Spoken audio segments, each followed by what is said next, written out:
Hayırlı akşamlar arkadaşlar. Yine bir salı günü Osmanlı Türkçesi Matbu Metinler dersinde beraberiz inşallah. Bugün yeni bir kitaba geçtik.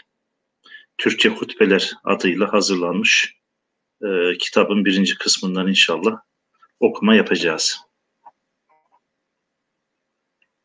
Güzel bir kitap. Sisteme yüklenmedi. İnşallah yarın sisteme yüklenmesini sağlarız.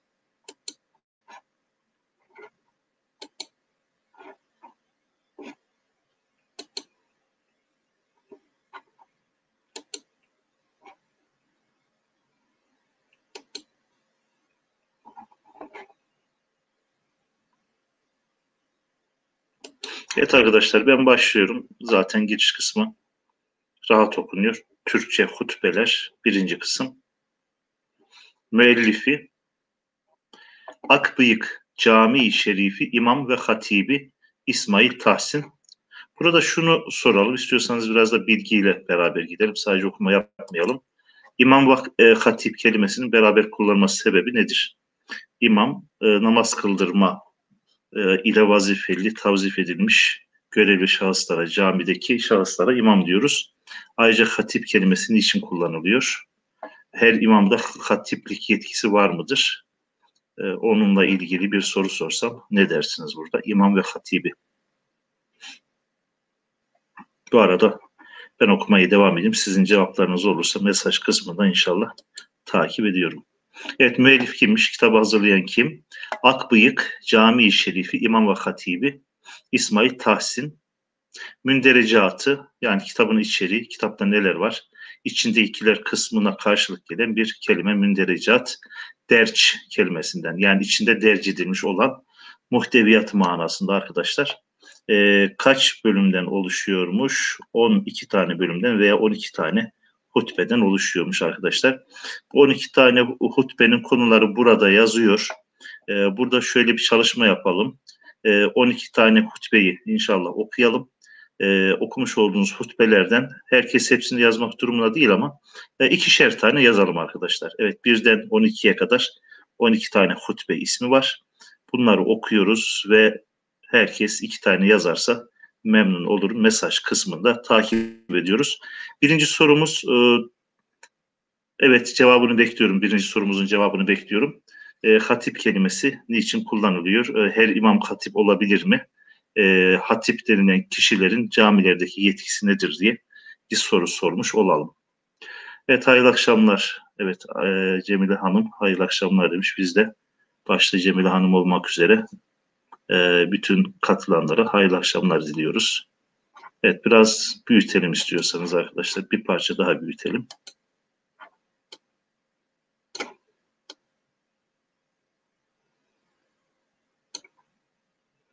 Evet, münderecat derç kelimesinden geliyor. Yani içerik veya içindekiler şekliyle çevirebiliriz arkadaşlar. Okuyoruz ve 12 hutbe isminden 2 tanesini mesaj kısmına yazıyoruz. Evet, hatip kelimesiyle ilgili herhangi bir açıklama gelmedi. İstiyorsanız ben cevabını vereyim. Hatip kelimesi arkadaşlar camilerde hutbe okumayla yetkili imamlara verilen bir ünvan. Yani her imamın hatip yetkisi olmuyor. Yani hatip demek hutbe okuyan. Hutbe okuyan kimlerdir? Cuma namazı kıldırma yetkisi olan, devlet tarafından kendisine cuma namazı kıldırma yetkisi verilmiş olan imamların ikinci bir vasfı nedir? Hatip arkadaşlar, hutbe okuyan manasına hatip kelimesi de imamlar için kullanılır diyoruz.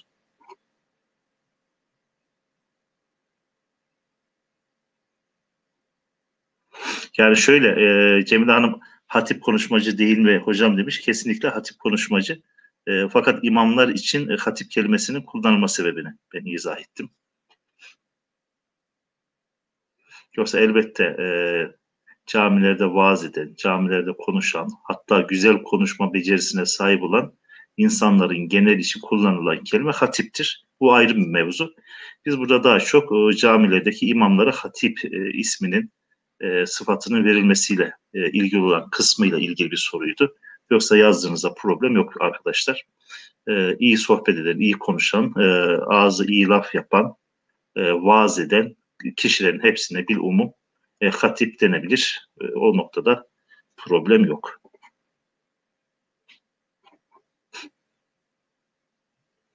Evet arkadaşlar, hutbeler kitabımızın muhteviyatında, içeriğinde bulunan münderecat kısmında yazan hutbe isimleri şöyle mesaj kısmında aksın ki şöyle bir iletişim olsun.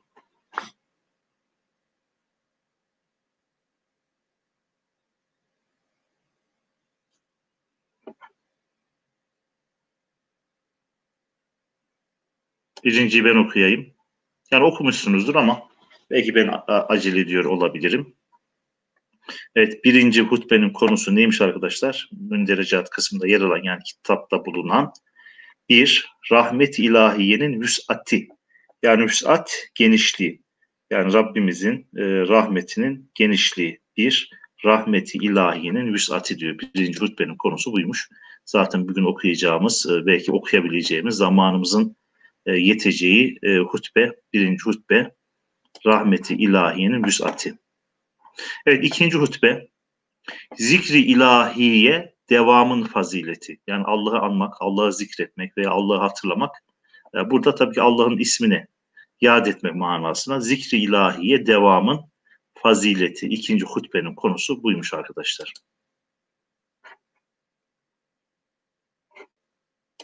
Devam ediyoruz. 3.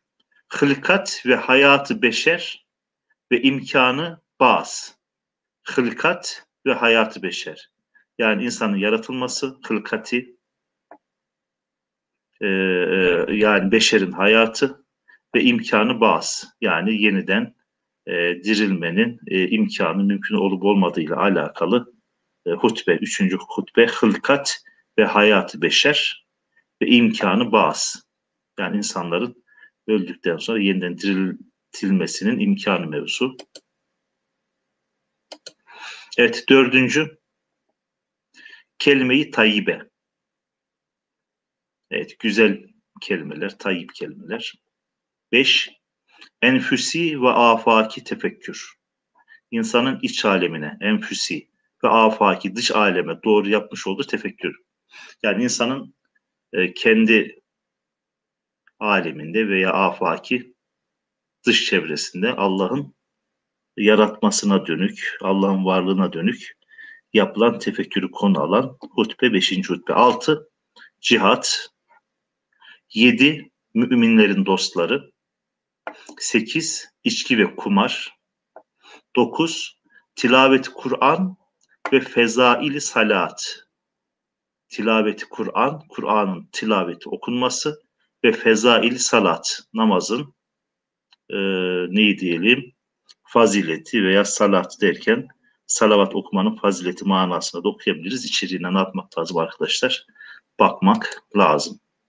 Evet, 10. Mirac-ı Nebevi. 10. hutbenin konusu Mirac-ı Nebevi. 11. hutbe Risalet ve Tebliğ. 12. Beşerin sa'i ve tevekkül. Beşerin sa'i çalışması ve tevekkül. 12 hutbenin konusu münderecat kısmında arkadaşlar bu şekilde yer almış. Bu arada arkadaşlar, yeni gelenlere hoş geldin diyoruz. Normalde münderecat kısmında yer alan vaazların ismini yazacaktık ama daha bir tane ne diyelim, hutbe, vaaz mı dedik, yanlış söyledik. Bir tane hutbe ismi yazılmadı mesaj kısmında. Acaba sesim gelmiyor mu? Veya mesajlar geç mi düşüyor? O noktada bir soru sormuş olayım.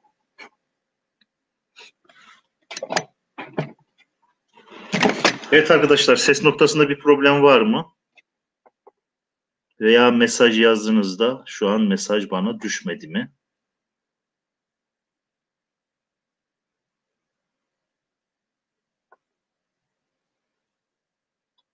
Evet, bu noktada bir mesaj yazan olursa arkadaşlar memnun olurum. Ses noktasında bir sıkıntı inşallah yoktur diyoruz arkadaşlar. Evet, kitabımıza bakalım arkadaşlar. Kitap nerede basılmış? Hangi şehirde basılmış? İstanbul'da basılmış. Nerede? Matbaa-i Amire'de basılmış. Hangi yıllarda? 1341-1300 35, evet 1341, 1335 tarihleri verilmiş arkadaşlar burada.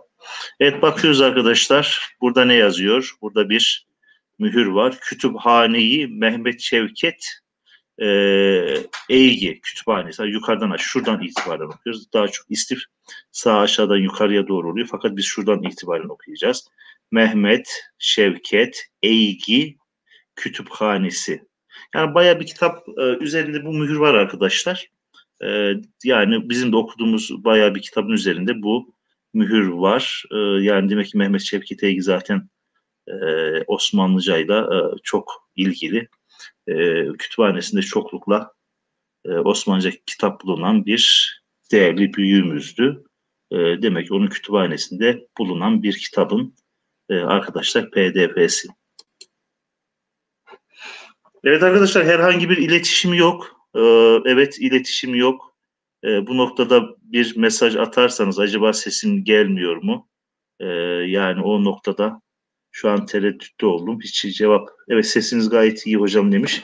Firdevs Nur Altın. Sesim gayet iyi ama şöyle yani kendi kendime okuyor gibi olmayayım. Hani böyle iletişim olsun karşılıklı. O noktadan istiyorum ki bazı kısımlar sizin tarafından okunsun. Belki bir kısmınız yeni katıldı. Belki usulümüzü bilmiyor da olabilirsiniz. Şöyle yapıyoruz. Bir kısmını ben okuyorum. Bir kısmını sizin okumanızı ve okuduğunuz kısımları da mesaj kısmına yazmanızı ne yapıyoruz? Rica ediyoruz arkadaşlar. O noktada yani bu şekilde ders işleyişimiz ona biraz dikkat edersek hani marifet iltifata tabidir diye bir söz var, meşhur bir söz var. Yani iletişim içinde olursak biraz daha dersimiz böyle şevkli, gayretli gidiyor. En azından benim açımdan o şekilde değil. Evet şunu mührü yeniden okuyoruz. Mehmet Şevket Eygi. Mehmet zaten bariz. Şevket şu iki nokta T'ye ait. E-Y Eygi. Kütüphane Kütüphanesi. Evet diyoruz. Evet kitabımızın bir mukaddime bölümü var. Kitabımızı yazan müellif buraya bu kitabı yazma sebebiyle alakalı mukaddime bölümünde bir izahta bulunuyor arkadaşlar. Bir lütfihi teala. Evet arkadaşlar buradaki B harfi cer, harfi cerden dolayı harfi cerin bulunduğu kelimeler ve cümlelerin sonundaki harekeler esre okunuyor. Bir lütfihi teala. Hatibi bulunduğum Akbıyık Camii Şerifi'nin minber-i ihtiramında okunan 12 hutbenin bir araya cem edilmesiyle şu risalecik husule gelmiştir. Bu arada Akbıyık Camii Şerifi'nin hangi şehirde olduğuna dair bir araştırma yapmadım. Yani büyük bir ihtimalle dedim İstanbul'dur dedim. Eğer bilenler varsa İstanbul'daysa İstanbul'da, hangi semtteyse hangi semtte olduğuna dair bir bilginiz varsa yazarsanız arkadaşlar memnun oluruz. Yani basit bir aramayla bakılabilir fakat öyle bakmadık inşallah. Belki şu an sizin bilginiz varsa yazarsınız. Yoksa dersten sonra inşallah bakma imkanı bulursak bakarız.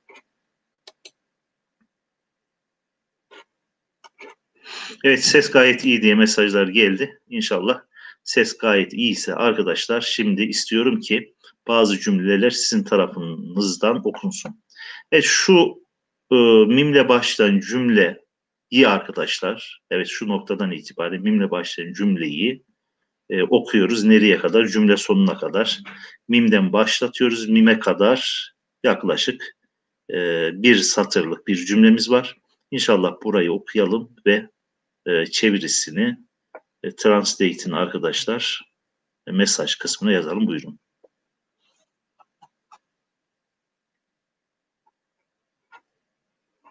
Evet, okumayı buradan itibaren başlatıyoruz. Buraya kadar arkadaşlar devam ediyoruz, okuyoruz ve mesaj kısmına yazıyoruz. Buyurun.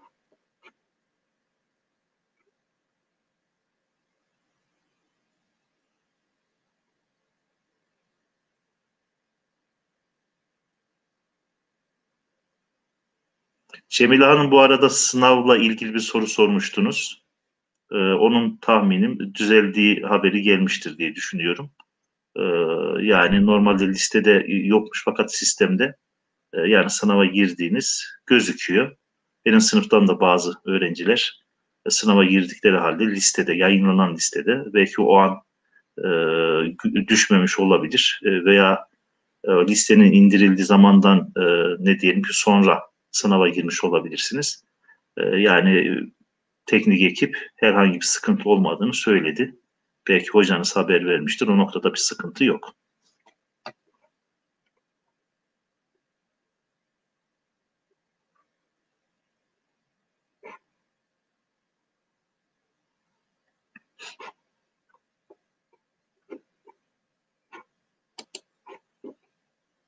Evet arkadaşlar, ilk kelimeyi okuyalım. Mütevazi, tevazudan mütevazi, ismi fail. Bir hüsnü niyetle, bir iyi niyetle. Bu eseri Müslüman kardeşlerimin, kardeş kelimesi arkadaşlar bu şekilde yazılıyor fakat çoğunlukla kardeş kelimesini daldan sonra H ile değil elifle yazıyoruz.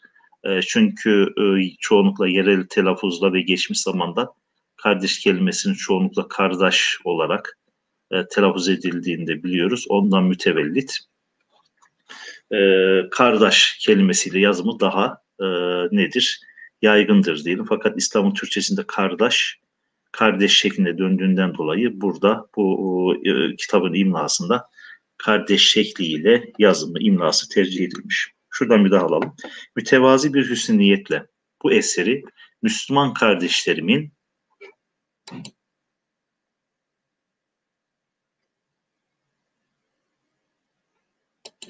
Müslüman kardeşlerimin şurayı arkadaşlar en azından tamlamayı yazın arkadaşlar. Yani istiyorum ki iletişim olsun. Evet, belki de çok mu zorluyorum bilmiyorum, öğretmen olmamızdan mütevellit. Bir beklenti de olabilir arkadaşlar. Evet, şurayı, şu tamlamayı okuyalım. Enzarı istifadesine vaaz ediyorum, sunuyorum manasına. Şurada bu kitabın hazırlanmasında istifade edilen kitap isimleri var arkadaşlar. Şuradan itibaren bu hutbe kitabının hazırlanmasında istifade edilen meşhur kitaplar, tefsir kitapları, hadis kitapları, tefsir kitapları neyse burada yer alıyor. Bu kitapları okuyoruz. Buradan başlıyor arkadaşlar. F'den başlıyor. İkinci satırın sonuna kadar 3 noktaya kadar devam ediyor. Buradaki kitap isimlerini okuyalım. Bunlar belki bizi kısmen ne yapabilir? Zorlayabilir.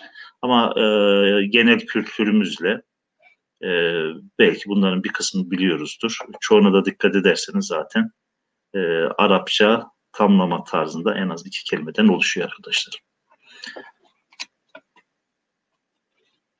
Evet, Kazım Mintaş demiş ki görüntü net değil, sadece bende mi öyle acaba demiş. Yani şöyle, bende gayet net gözüküyor ama belki kitabın basımıyla ilgili biraz böyle hafiften nokta kalabalığı var gibi ama o herhalde okunmaya engel değil arkadaşlar. Diğer arkadaşlar bu noktada görüş belirtirlerse görüntünün kalitesi açısından sizde nasıl durum? Çünkü Kazım Bey görüntünün net olmadığını ifade etmiş arkadaşlar. Evet, Mehmet Gürbüz de bize bir not göndermiş. Firdevs Hanım da yazmış. Cami İstanbul Fatih'teymiş. Evet. Osman Gazi Belediyesi Fatih Sultan Mehmet döneminde yapılan Tarihi Akbiyik Camii'ni gün yüzüne çıkarmak için kolları sıvadı. Acaba harap mı oldu? Belli bir dönem harap olmuş olabilir. Şu an bilemiyoruz. Evet, Ömrüm Hanım biraz silik dedi ama Kazım Mintaş biraz önce iyiydi hocam demiş. Yani siliklik şeyle alakalı olabilir, bilemiyorum. Yani benim internetle ilgili, benim internetimle veya bilgisayarımla mı ilgili bilemiyorum ama şu an benim ekranımda görüntüde arkadaşlar net gözüküyor. İnşallah düzelir diyelim. Evet, kitap isimleri zorladım arkadaşlar. Yani aslında bunlar meşhur kitaplar. Meşhur kitaplar. Mesela birinci kitap Fahri Razi. Fahrettin Razi tarzında da daha böyle uzunu var. Fahrettin Razi, fakat burada Fahri Razi demiş. İkinci kitabımızın adı arkadaşlar Beyzavi. Bunlar tefsir kitap isimleri. Fahri Razi veya Fahrettin Razi yazarının ismi. Beyzavi, Tacü't Tefasir, 3. kitap. Tacü't Tefasir, tefsirlerin tacı. O kadar iddialı bir kitap. İsmine de dikkat ederseniz arkadaşlar. Evet, 4. kitabımız arkadaşlar Arabi bir tamlama şeklinde değil, Farisi bir tamlama. Bir tamlamanın Arabi veya Farisi tamlama şeklinde olduğunu nereden anlıyoruz arkadaşlar? Eğer iki kelimenin arasında elif ve lam var ise bu Arabi tamlama şeklinde. İki kelimenin arasında elif lam yok fakat okunuşunda bazen yazılabilir. Bir esre var ise bu da Farisi tamlama şeklinde. Fütuhat-ı Rabbaniye. Mesela bu Farisi bir tamlama şeklinde. Fakat Saffetül İrfan bu Arabi bir tamlama şeklinde arkadaşlar. Yani hangi kelimelerin Farisi, hangilerin Arabi tamlama tarzında yapıldığını buradan ne yapabiliyoruz? Çıkarabiliyoruz. Şu son 2 tane kitap ismi kaldı arkadaşlar. Onları belki biraz okumak diğerlerine göre daha mı zor diye düşünebilirsiniz. Onları da okumanızı mümkünse mesaj kısmına yazmanızı rica ediyorum arkadaşlar. Evet, Kannas görüntü iyi demiş. Ömrüm Hanım şimdi daha iyi hocam demiş. Demek ki kalite gidiyor geliyor, bilemiyoruz yani. Yani değişik sebepler olabiliyor. İnternet yayınıyla ilgili veya bilgisayarımızın kalitesiyle ilgili olabilir arkadaşlar. Biraz da kar fırtına var, bilemiyoruz artık şeyle ilgili, internet kalitesi ondan da bazen düşebiliyor. Evet arkadaşlar, son 2 tefsir kitabı. Evet, bu hutbe kitabı hazırlanırken müellifimizin, yazarımızın istifade etmiş olduğu son 2 tefsir kitabı arkadaşlar. Bakalım yazdık mı? Biraz zorluyor mu? Veya yazma noktasında bir üşengeçlik mi var arkadaşlar? Veya bazen de acaba hata yapabilir miyim kaygısı sanki biraz daha ağır basıyor gibi. Nüzhetün Nazirin. Evet, tafsilün neş'eteyn. Evet, tafsilün neş'eteyn.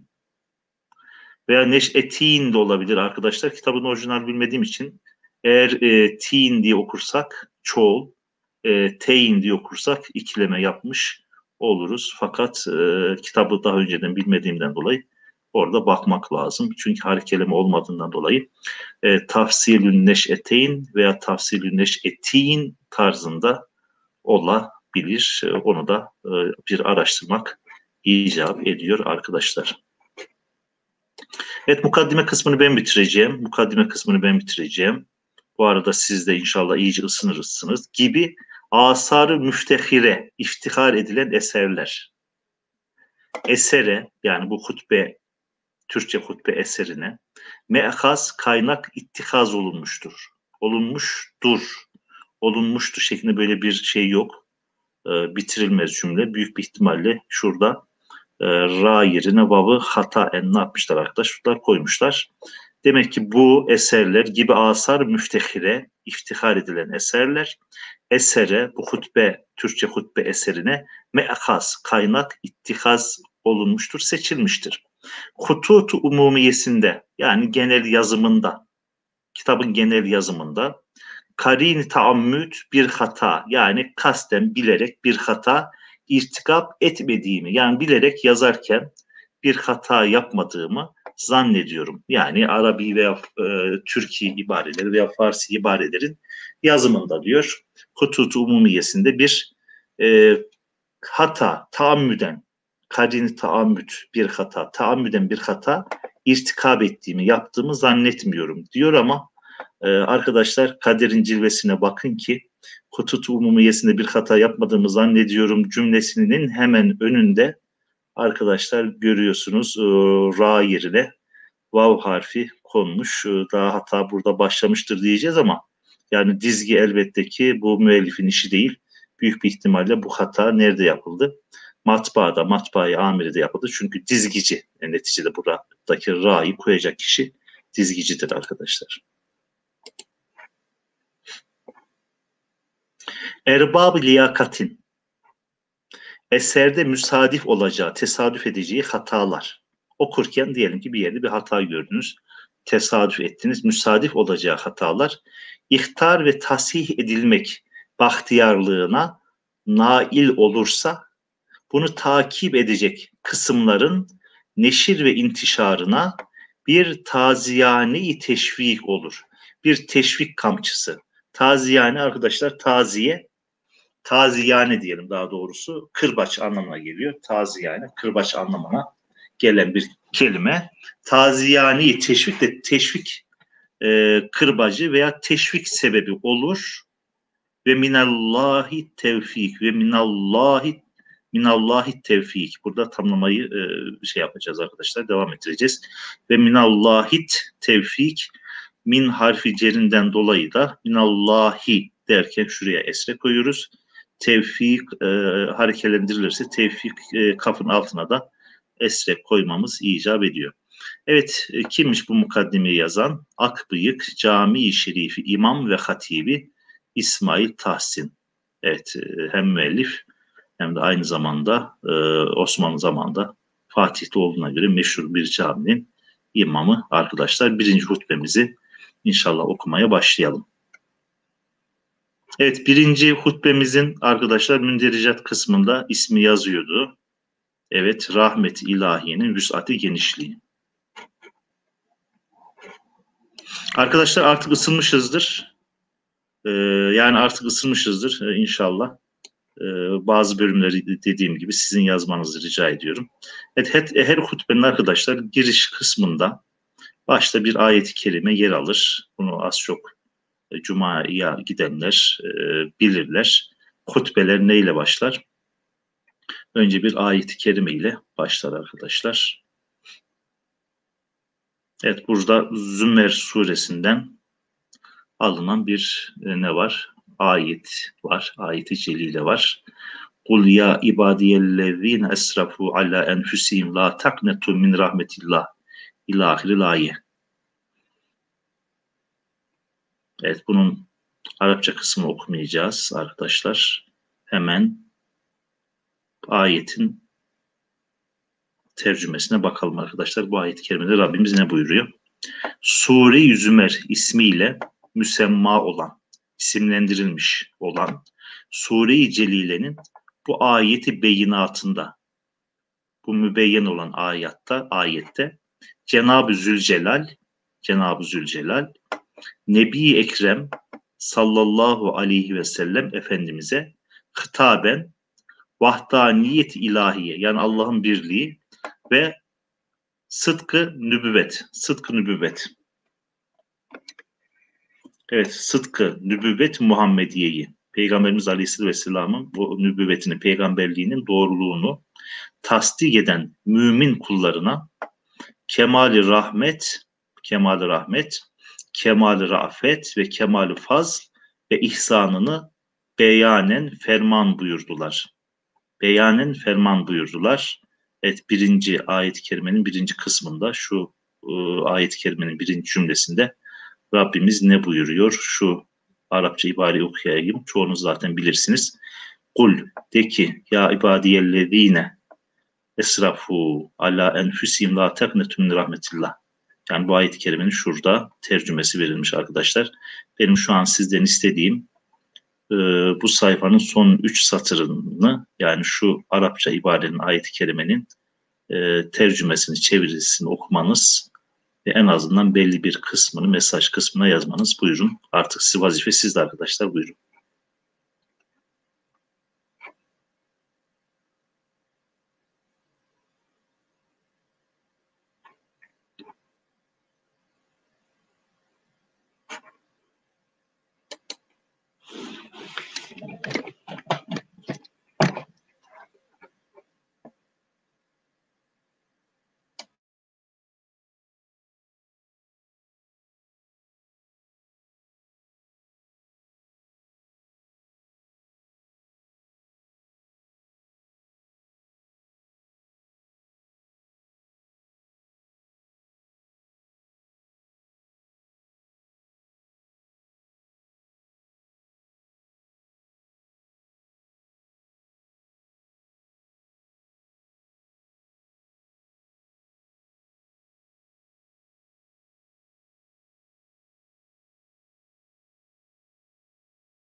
Evet arkadaşlar, Bu sayfada son 3 satırı sizin okumanızı rica etmiş ki inşallah ses noktasında yine bir problem olmamıştır. Bu 3 satırı okuyoruz ve yazabildiğimiz kadar kısmını, mesaj kısmına yazalım arkadaşlar. Buyurun.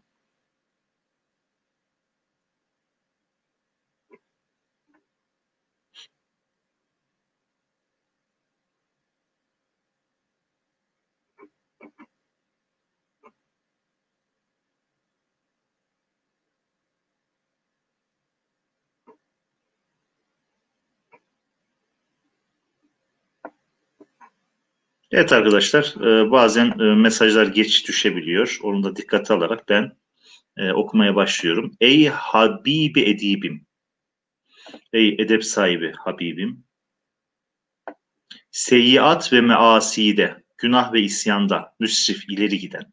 Buradaki arkadaşlar sarf kökünden gelmiyor, ileri giden. Sadla değil, sinle.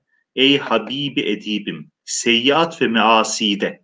Seyyiat, seyyiyenin çoğulu arkadaşlar. Measide, isyanın çoğulu. Ey Habib Edibim, seyyiat ve measide müsrif. İrtikabı cinayet ve irtikabı kabahatte.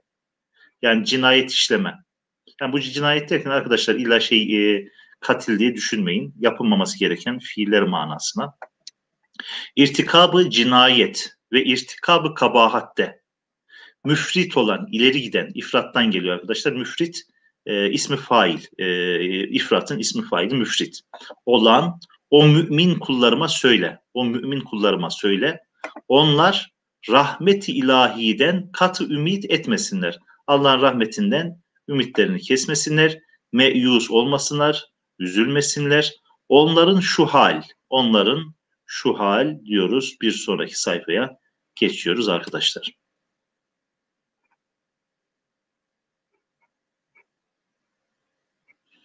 Evet arkadaşlar o sayfayı yeniden istiyorsanız bir defa daha okuyayım. Çünkü çok kısmi olarak yazmışsınız. Ondan sonra bırakmışsınız. Acaba tamlamalarda bir sıkıntı mı var? Yeniden okuyorum. Takip edin arkadaşlar. Ey Habibi Edibim, yani edep sahibi, haya sahibi, sevdiğim. Yani Peygamberimiz Aleyhisselatü Vesselam'a hitaben Rabbimiz buyuruyor. Kul. Orada bir emir var. Yani Rabbimiz Peygamberimize emrediyor. Kullarıma şöyle söyle. Ey Habibi Edibim, seyyiat ve measide, seyyiat günahlar ve measide isyanda müsrif, ileri giden. İrtikabı cinayet. İrtikap diye okuyacağız. İrtikap diyoruz, biraz daha böyle kafa yakını okuyoruz ama orada aslında hata ediyoruz. İrtikabı cinayet, cinayet işleme. Ve irtikabı kabahatte, kabahat işleme. Müfrid olan, ileri giden mümin kullarıma söyle. Onlar rahmet-i ilahiden katı ümit etmesinler. Katı ümitlerini kesmesinler. Meyus olmasınlar, üzülmesinler. Onların şu hal ve hareketleri alem şumul olan, yani alemi kapsayan, kuşatan rahmet-i ilahiye huzurunda bir katredir. Yani bir kul ne kadar büyük günah işlerse işlesin, onun işlemiş olduğu günah alem şumulu olan, bütün kainatı içine alacak derecede geniş olan, hatta ondan daha geniş olan, sınırsız olan rahmeti ilahiyenin yanında ne değildir arkadaşlar? Bir şeyi yoktur. Hani affedilmeyecek bir yönü yoktur.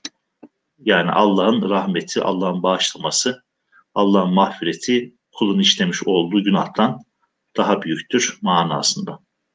Onlar şu hal ve hareketle rahmeti yezdan Allah anlamında Farisi bir kelime arkadaşlar. Allah lafzı biliyorsunuz zaten Arabidir, Kur'anidir. Fakat yezdan kelimesi dilimize Farsçadan, huda ve yezdan kelimesi dilimize Farsçadan girmiş, Allah lafzı karşılığında kullanılan iki kelime arkadaşlar. Rahmeti yezdanını talep ve recadan mahcup olmasınlar. Yani Allah'ın affetmesini talep etmekten geri durmasınlar. Onlar madem ki müşrik değildirler, Allah'a şirk koşmazlar, iman sahibi olmak kaydıyla, madem ki vahdaniyet-i ilahiyeyi tasdik etmiş bulunuyorlar. Yani Allah'a iman etmek kaydıyla işledikleri hiçbir suç, kabahat, cinayet Allah'ın rahmetinden daha büyük değildir.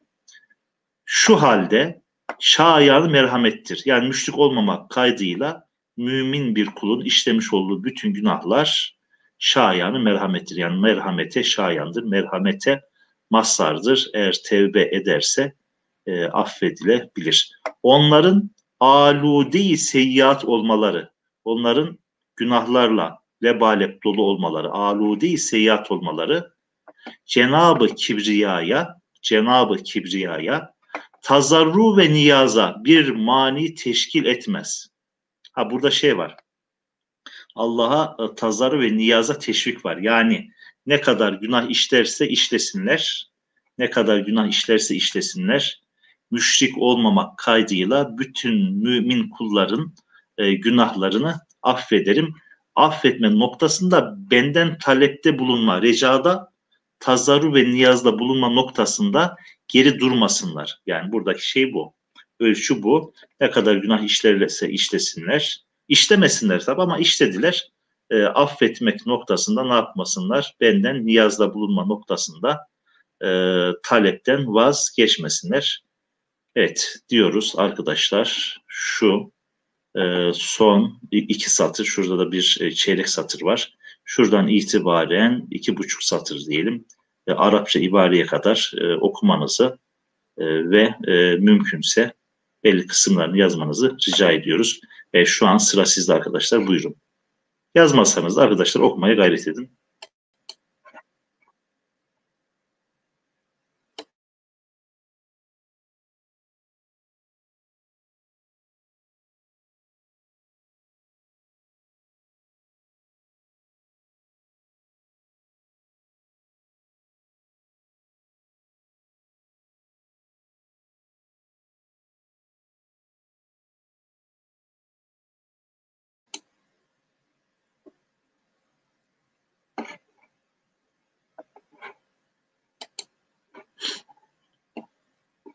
Burada tamlama yapacağız arkadaşlar. Buna dikkat edelim. Farisi bir tamlama.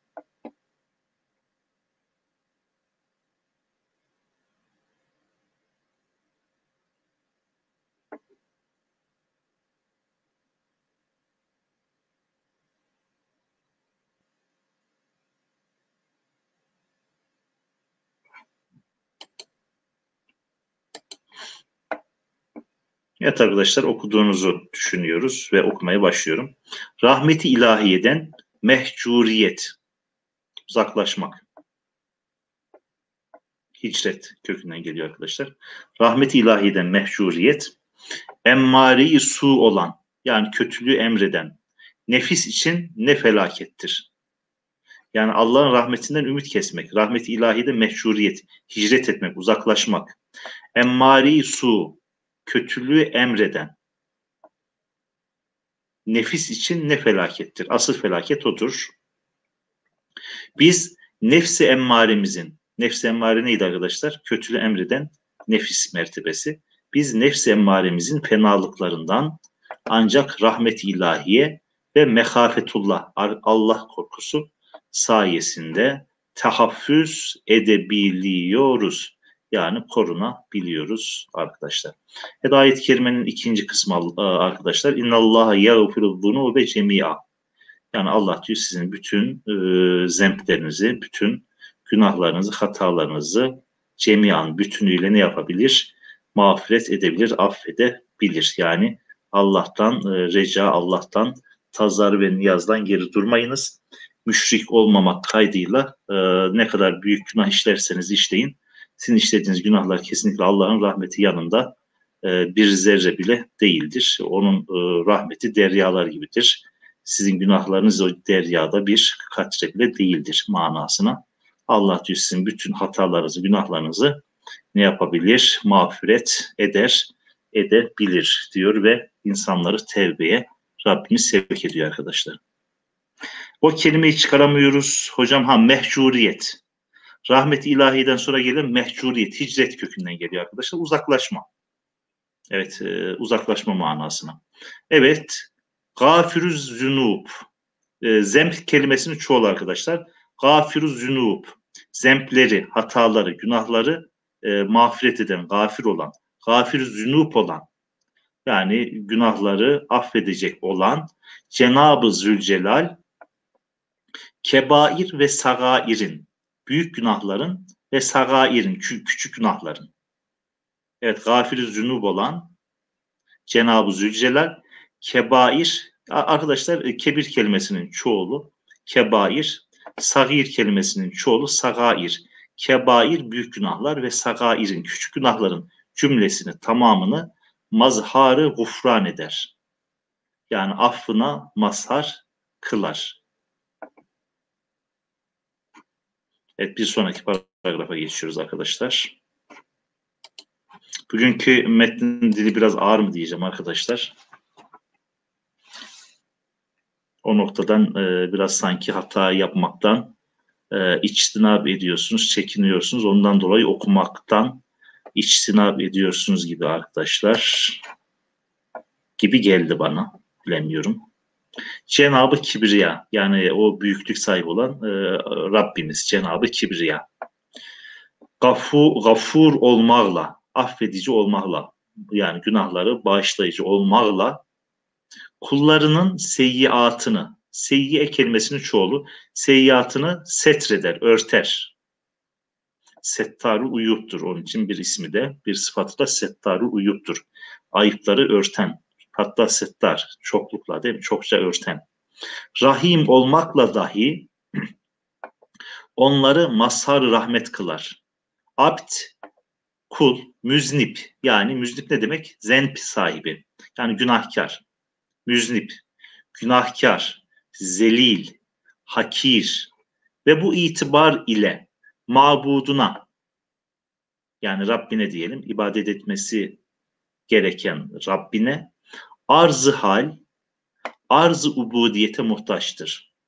Zi kerem, kerem sahibi, iyilik, cömertlik sahibi ve ata, ihsan sahibi, zülfaz, fazilet sahibi, vel ihsan, ihsan sahibi, zülfazlı vel ihsan, o şekilde okuyabiliriz. Zülfaz vel ihsan veya zülfaz vel ihsan olan, Cenab-ı Zülcelal'e layık olan, zelil ve aciz olan kullarına ifazayı rahmettir. Evet, her ne kadar kul günah işlerse de Rabbi Rahimimize yakışan nedir? Günah işleyen kullarını mağfiret etmektir. Tevbe ve istiğfar etmek şartıyla arkadaşlar. Şu kısmı da okuyoruz. Evet, ben seri bir şekilde okuyayım. Zamanımız da bitmek üzere. Cenab-ı Feyyaz-ı Mutlak Hazretleri ayet-i celilede biz kullarına reca ve niyaz ile, reca kelimesi arkadaşlar orijinalde reca, fakat biz günümüzde onu ricaya çevirmişiz. Biz kullarına reca ve niyaz ile emrediyor. Layık olan bu reca ve niyazımızın fazlen ve atıfeten kabulüdür. Yani Rabbimizin fazlındandır, Rabbimizin ihsanındandır. Yoksa tevbe ettiğimiz zaman illa bağışlamak zorunda değildir. Bağışlaması onun fazlındandır, onun keremindendir, onun ihsanındandır, onun şanındandır. Recanın mekarini havf-ı ilahi olması lazımdır. Evet, recanın mekarini havf-ı ilahi, Allah'tan korkmaya da insan yakınlaştırması umulur. Çünkü Allah korkusu re'si hikmettir. Allah korkusu hikmetin başıdır. İnsanı kötülüklerden ne yapar? Alıkor. Zaten bir hadis-i şerif var. Re'sül hikmeti mehafetullah. Yani hikmetin başıdır, Allah korkusudur. Bir insan Allah'tan korkarsa günah işlemekten, başkalarının hakkını yemekten ne yapar? İçtinab eder arkadaşlar. Cenab-ı Zülcelal'in şiddeti ikab ve şiddeti celalinden, yani azabının şiddetinden ve celalinin şiddetinden korkmak biz kullar için esas fazilettir. Veya esası fazilettir. Faziletin esasıdır. Tamlama şeklinde okumak daha mana itibariyle uygundur. Esası fazilettir. Faziletin esasıdır. Bundan naşidir ki, dolayıdır ki Halık-ı Zülcelal kullarına lüzumu tevbe ve lüzumu ihlası beyanen ferman buyuruyorlar diyoruz ve arkadaşlar burada ne yapıyoruz? İnşallah okumamızı ve dersimizi itmam ediyoruz. 6. sayfada kalmışız. İnşallah önümüzdeki hafta bu kaldığımız yerden, bu kitaptan düşünüyorum ama belki bir sonraki veya başka bir hutbeye geçebiliriz. Veya başka bir kitaba da geçebiliriz ama benim niyetim 2 hafta, en azından 2 hafta bu hutbe kitabını beraber okumaktı. O noktadan ne dersiniz? En azından bu noktada bir görüş belirtirseniz. Yani güzeldi, farklı bir kitap. En azından bu şekilde Osmanlı zamanında son döneminde böyle Türkçe hutbe kitapları hazırlanmış. O noktadan da bir neyimiz oldu? Bilgimiz oldu arkadaşlar. Evet, bu noktada ne dersiniz? Önümüzdeki hafta yine bu kitaptan devam edelim diye düşünüyorum. Ama işte okuma noktasında biraz zorladı mı diyeceğim ama çoğunu daha önceden de biliyorum. Yani bu seviyede Osmanlı Türkçesine bir de matbu nesihatta yazılmış Osmanlı Türkçesini okuma noktasında aslında geride değilsiniz. Yani okuma noktasında probleminiz yok diye düşünüyorum. Evet, ne dersiniz arkadaşlar? Önümüzdeki hafta bu kitaptan devam edelim der misiniz? Veya yeni bir kitaba geçelim mi dersiniz? Bu noktada bir görüş belirtirseniz iyi olur diyoruz. İnşallah önümüzdeki hafta yeni bir derste, yeni bir kitapla, yeni bir mevzuyla buluşmak üzere. Allah'a emanet olun diyorum. Esselamu Aleyküm.